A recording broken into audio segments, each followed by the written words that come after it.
Madame, Monsieur, bonjour.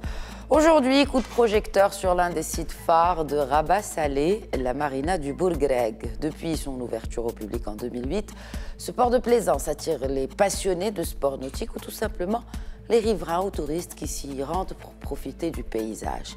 Mais la marina du Bourgreg veut désormais renforcer son attractivité et même s'agrandir. Les détails de tout cela en compagnie du directeur général délégué de la marina du Bourgreg, Fahd Mjaté. Bonjour et bienvenue.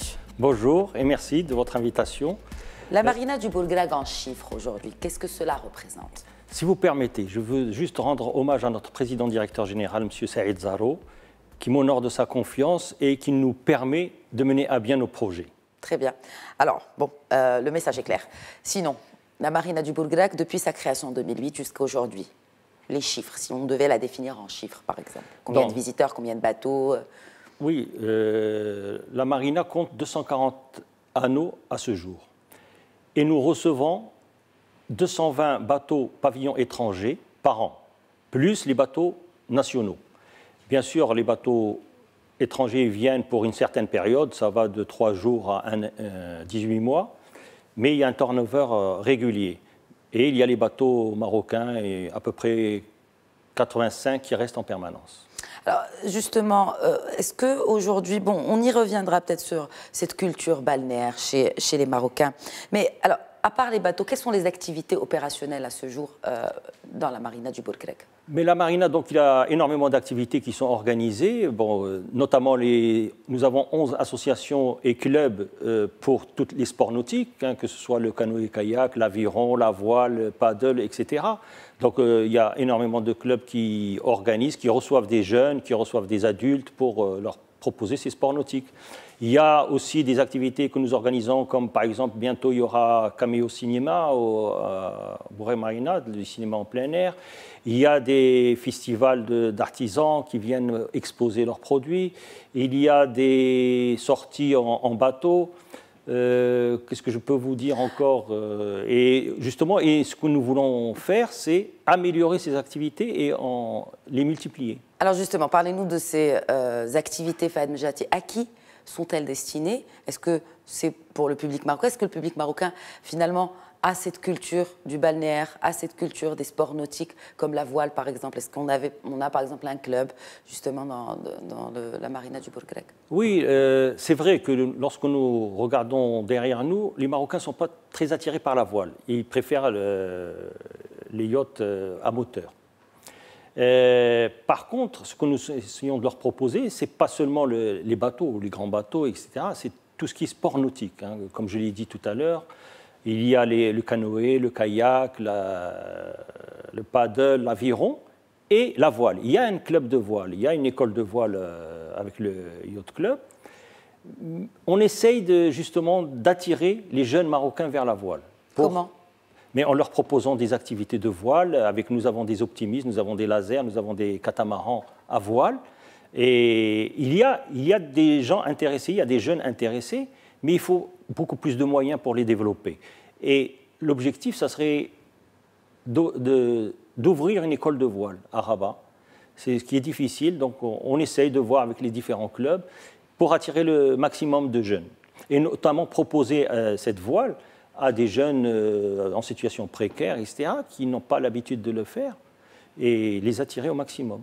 Est-ce que la marina du Bourgreg, par exemple, travaille en jumelage avec d'autres marines, avec d'autres ports de plaisance, au Maroc ou ailleurs d'ailleurs? Tout à fait. Nous avons créé une association qu'on appelle l'Association des ports de plaisance marocains, la PPM, avec 4 ports de plaisance. Il y a Saïdia, Marchika, Tanger et Rabat. Et nous appelons nos collègues d'autres marinas à nous rejoindre. Et grâce à cette association, nous essayons justement de défendre et de développer la plaisance au Maroc par notre présence dans des salons internationaux, hein, que ce soit en Allemagne, en France ou ailleurs, et pour faire connaître la plaisance au Maroc et montrer aux plaisanciers étrangers que nous avons des ports de haut niveau, dotés de matériel très sophistiqués, très modernes, que nous leur proposons des services dignes des plus grands ports Est-ce que cela est le cas pour toutes les marinas? Vous parlez bien sûr là de la marina du Bourg-Greg. Oui, bien sûr. Très bien. La marina, nous proposons tous les services à la marina de Bourg-Greg. C'est-à-dire, on les accueille, un pilote va les chercher, un bateau pilote, à l'embouchure, les accompagne, à la sortie c'est la même chose. Les services de police, de douane se font sur leur bateau, c'est les services de police et de douane qui viennent. Nous leur offrons le Wi-Fi, l'eau, l'électricité et l'assistance. Le sauvetage en mer est présent, la protection civile est présente, la marine royale est présente. Tout est présent chez nous à la marina. Mais les autres marinas, comme Tanger, etc., essayent aussi, Marchica, de développer les mêmes services. Très bien. Et les services qui vont autour également. Alors, pour attirer justement plus de touristes, il y a un festival qui est dans le pipe, qui est organisé cet été. Alors, exactement. Il y a plusieurs activités qui vont être proposées, que ce soit aux Rbati ou Slaoui ou aux nationaux ou aux étrangers. C'est ouvert même aux Marocains du monde. C'est-à-dire que nous allons commencer dès le 2 juin avec un concours de pêche pour essayer de faire connaître un peu l'Oued, Bourg-Greg, et ça sera des amateurs, des professionnels, etc., qui seront invités à y participer, une cinquantaine à peu près. Ensuite, du 15 au 23 juin, nous organisons notre propre salon nautique à la marina, que nous essayons de développer. Nous avons déjà organisé 2 éditions, 2009-2010, et là c'est la 3e édition en 2019, et nous allons essayer de l'intégrer dans le calendrier international, parce qu'il y a des salons nautiques qui s'organisent un peu partout, et nous on a choisi cette date parce qu'il n'y a pas de salon nautique aujourd'hui. Il est ouvert au public, ce salon Bien nautique? sûr, il sera ouvert au public. C'est des exposants qui viennent exposer leurs produits, et le public pourra visiter. Ensuite, le 28 juin, nous avons l'homme volant qui arrive pour la première fois au Maroc et en Afrique. Alors, ceux qui ont l'habitude, ceux de mon âge, on avait les justiciers comme l'homme au plateau d'argent qui volait sur un plateau. Mais c'est exactement la même chose. C'est un Français, Francky Zapata, qui a fabriqué une plateforme sur laquelle il vole. Donc c'est vraiment l'homme volant. Donc il va y avoir un show, un électro-nautica. Et il va voler sur le Oued, et en même temps il y aura de la musique, etc. Et à partir du 1er juillet, nous allons organiser un village sport sur la plage côté Salé, pas sur la plage de Salé, mais au bord du fleuve, où il y aura une multitude d'activités, qu'elles soient nautiques, kayak, canoë, voile, etc., mais aussi beach. Beach volley, beach soccer, beach hand, sûrement du street hockey. On essaiera de leur proposer une multitude d'activités pour que ce soit ouvert à tous. Est-ce que ce sont des activités payantes ou c'est gratuit? Alors ça dépendra. Parce que nous allons organiser des tournois, donc il y aura des participations pour les équipes, juste pour les médailles, etc.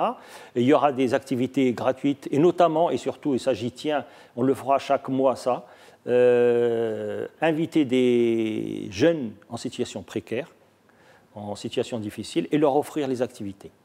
Très bien. On ira les chercher auprès des associations, etc. Et on a déjà commencé notre démarche. Et ces jeunes, donc réunir chaque mois, pendant une journée, des jeunes, et leur proposer les activités. Parce que justement, quand on parle de sport nautique, juste pour terminer, on a des espoirs au Maroc, on a des jeunes qui s'intéressent à ces sports nautiques et qui peuvent même briller à l'international dans des compétitions en l'occurrence. Vous avez raison, et il y a un gros potentiel au Maroc, il suffit de leur donner les moyens pour s'entraîner, les moyens pour se déplacer, etc. Il manque un peu de moyens, les jeunes au Maroc, et il y a un gros potentiel, parce que des fois, on a des jeunes qui viennent juste pour découvrir, et on se rend compte qu'ils ont des capacités énormes pour pratiquer ce sport. Et justement, l'objectif, c'est, en allant chercher ces jeunes en situation précaire, qui n'ont pas l'habitude de venir, c'est essayer aussi de voir s'il y a des jeunes qui ont du potentiel et les intégrer dans les clubs. Très bien. Fahd Medjati, merci beaucoup d'avoir répondu aux questions de Médien TV. Merci à vous. Et puis, en tout cas, on se reverra certainement sur la marina du Bourg-Greg. Avec plaisir, vous êtes la bienvenue. Pour découvrir en tout cas ces activités nautiques. Merci beaucoup. Merci à vous. Merci à tous de nous avoir suivis. Très bonne suite des programmes sur notre antenne.